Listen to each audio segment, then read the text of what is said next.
नमस्कार दोस्तों, मैं रवि साक और आपका स्वागत है आपके अपने चैनल साक के रवि बौद्ध में।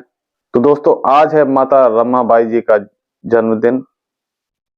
तो दोस्तों, बाबा साहब ना होते अगर माता रमाबाई ना होती। तो दोस्तों, बाबा साहब ना होते जो माता रमाबाई ने इतने योगदान ना निभाए होते।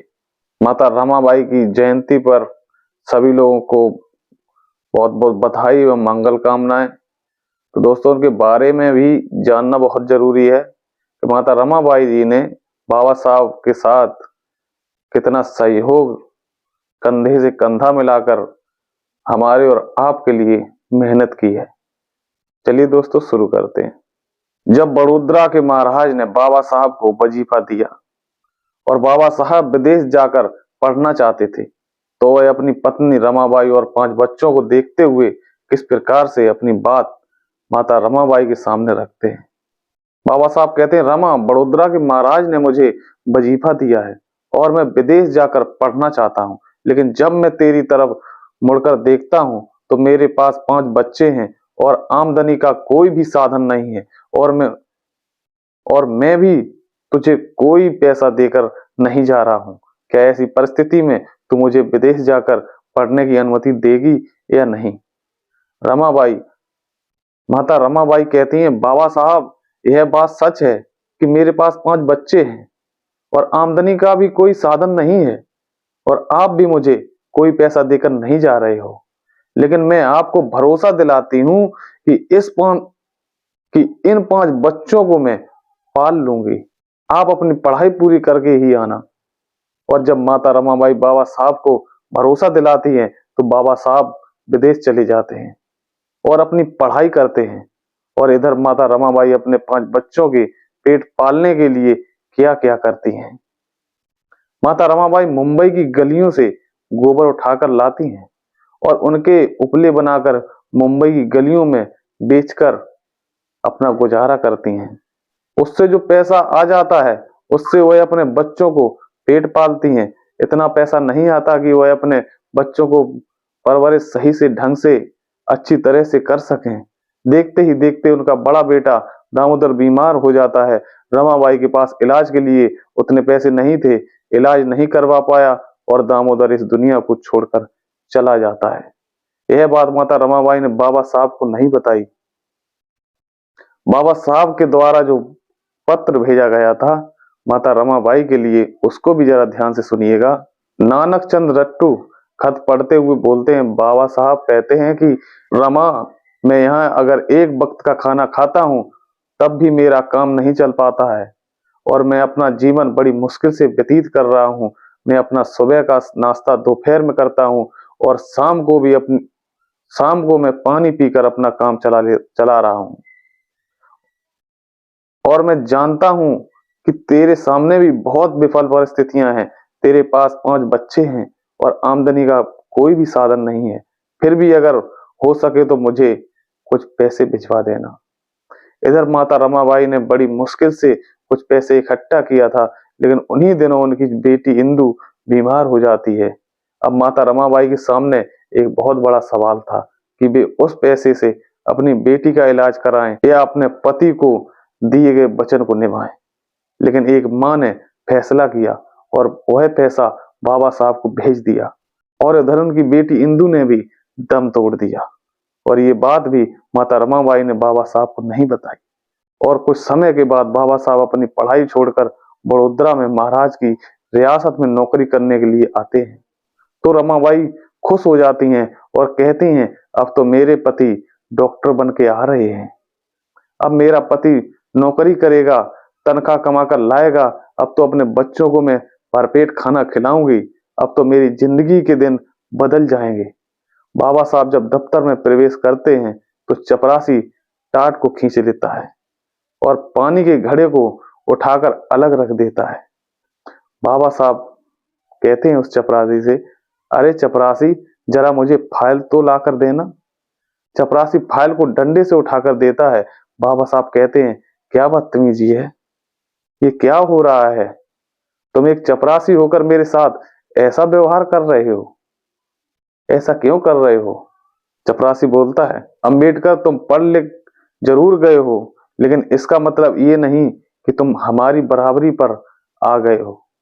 तुम आज भी हमारे सामने एक नीच हो और तुम्हारे साथ में काम करने अपना धर्म नष्ट नहीं करूंगा। बाबा साहब, क्या मतलब मेरे साथ तेरा धर्म कैसे नष्ट हो सकता है? और तू जानता है कि मैं तुझे नौकरी से भी निकाल सकता हूं। चपरासी बोलता है, अंबेडकर, ये बात मैं अच्छे से जानता हूं। तुम मुझे नौकरी से भले ही निकाल दो, लेकिन मैं तुम्हारे साथ रहकर इस दफ्तर में काम नहीं कर सकता। बाबा साहब कहते हैं कि मैं खुद ही ऐसे अपमानजनक स्थान पर और अधिक नौकरी नहीं कर सकता। बाबा साहब ने 11वें दिन ही अपनी नौकरी से इस्तीफा दे दिया और अपने घर के लिए निकलते हैं और बड़ोदरा के रेलवे स्टेशन पर पहुंच जाते हैं। वहां उनकी ट्रेन 4 घंटे लेट होती है। तो बाबा साहब एक पेड़ के नीचे बैठ जाते हैं और कहते हैं कि मैं पहले ये सोचता था कि हमारे लोग मरे हुए पशुओं को उठाते हैं, गंदे रहते हैं, उनके पास पहनने के लिए अच्छे कपड़े नहीं होते हैं और गांव से बाहर बस्तियों में रहना पड़ता है। तो हो सकता है ये लोग हमारे लोगों से इसलिए ऐसा व्यवहार करते होंगे। लेकिन आज तो मैंने यूरोप के कपड़े पहने हैं, अमेरिका और जापान की यूनिवर्सिटी से शिक्षा प्राप्त की है और एक अधिकारी बनकर मैं यहाँ आया हूँ। जब ये लोग मेरे साथ ही ऐसा व्यवहार कर रहे हैं, तो जो मेरे समाज के अशिक्षित और अनपढ़ लोग हैं, तो ये लोग उनके साथ कैसा व्यवहार करते होंगे। रोते हुए बाबा साहब कहते हैं कि अगर मैं अपने समाज को इस मुर्कत और गुलामी से आजाद नहीं करा पाया, तो मैं वापस बड़ौदा लौटकर नहीं आऊंगा और मैं खुद को गोली मार लूंगा।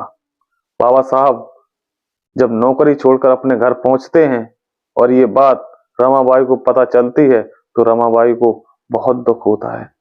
बाबा साहब कहते हैं, रमा, मैं नौकरी तो करना चाहता था, लेकिन वहां का चपरासी मुझे फाइल डंडे में बांध कर दिया करता था और पानी के घड़े को उठाकर अलग रख देता था और वहां के लोगों ने भी मुझे मारने की योजना बनाई। मैं ऐसे अपमानजनक स्थान पर नौकरी नहीं कर सकता था, इसलिए मैं नौकरी छोड़कर चला आया।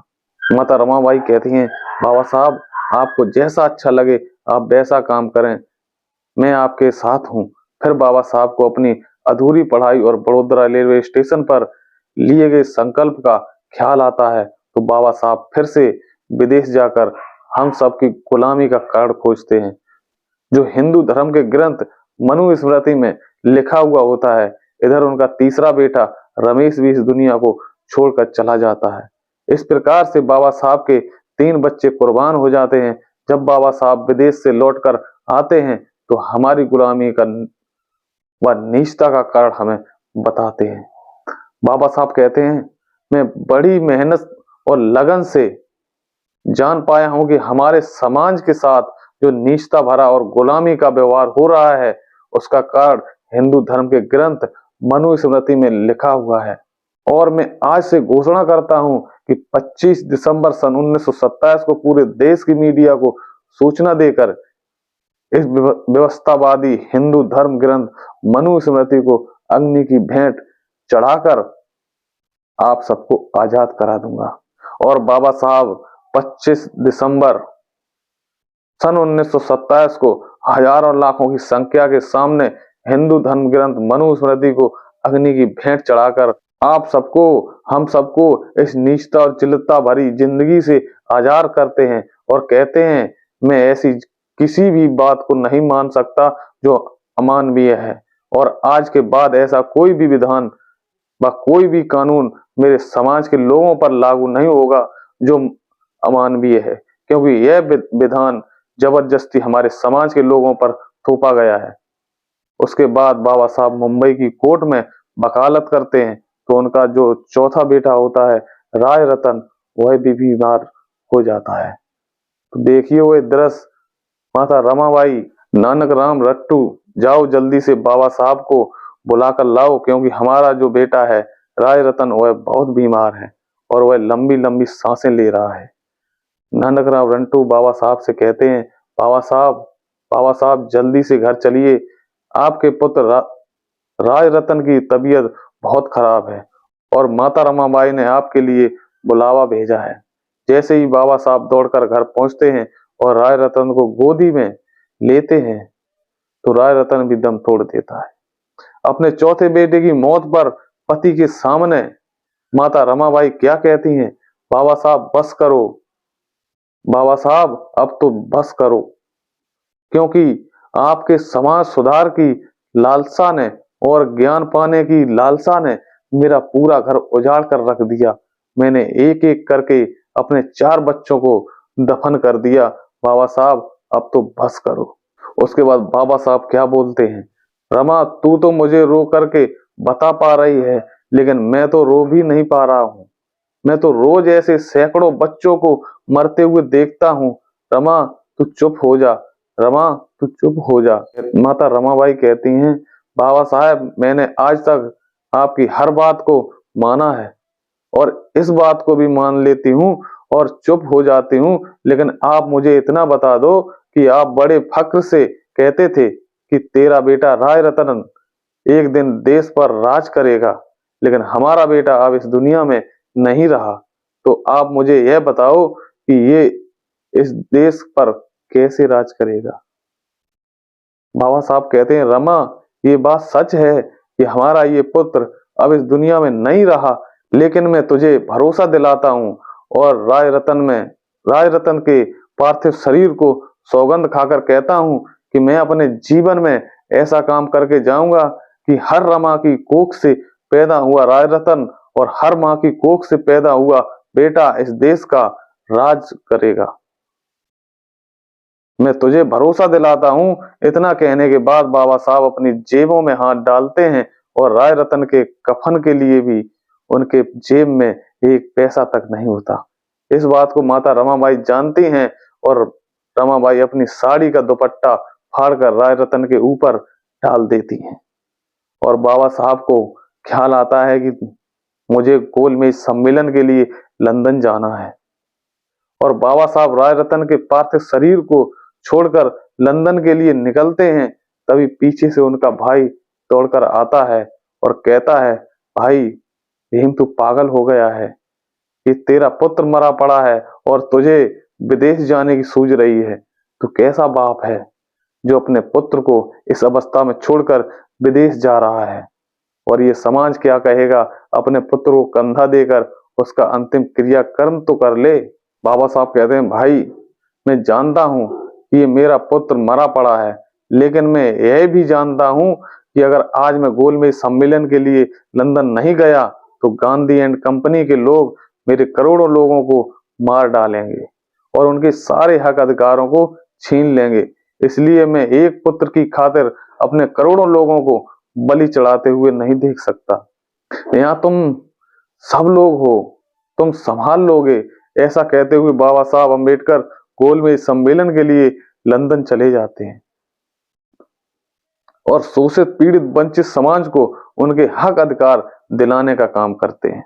और आज भारत के शोषित पीड़ित वंचित समाज के जो भी व्यक्ति ऊंचे ऊंचे पदों पर विराजमान हैं, उनके बच्चे अच्छे अच्छे स्कूलों में पढ़ लिख पा रहे हैं, अच्छे अच्छे कपड़े पहनकर अच्छी अच्छी नौकरियों में जा रहे हैं और सभी जाति धर्म के लोग समानता के साथ जी पा रहे हैं। इस बात के लिए हम सभी देशवासी बाबा साहब अम्बेडकर और उनकी पत्नी माता रमाबाई के ऋणी हैं। बाबा साहब डॉक्टर भीमराव अम्बेडकर जी को बाबा साहब अम्बेडकर बनाने वाली त्याग मूर्ति माता रमाबाई अम्बेडकर जी जिसने हर कदम पर बाबा साहब अम्बेडकर जी का साथ दिया, अगर माता रमाबाई जी ने साथ न निभाया होता तो बाबा साहब अम्बेडकर जी पढ़ नहीं पाते। बाबा साहब जी ने अगर भारत का संविधान लिखकर पूरे भारत वंचितों को आजाद कराया है, इसका श्रेय माता रमाबाई जी को भी जाता है। इन्हीं शब्दों के साथ माता रमाबाई अम्बेडकर जी के जन्मदिन पर उनके चरणों कोटि कोटि नमन करता हूँ। चलिए दोस्तों, मिलते हैं अगली वीडियो, तब तक नमो बुद्धाय, जय सम्राट असोक, जय भीम, जय भारत।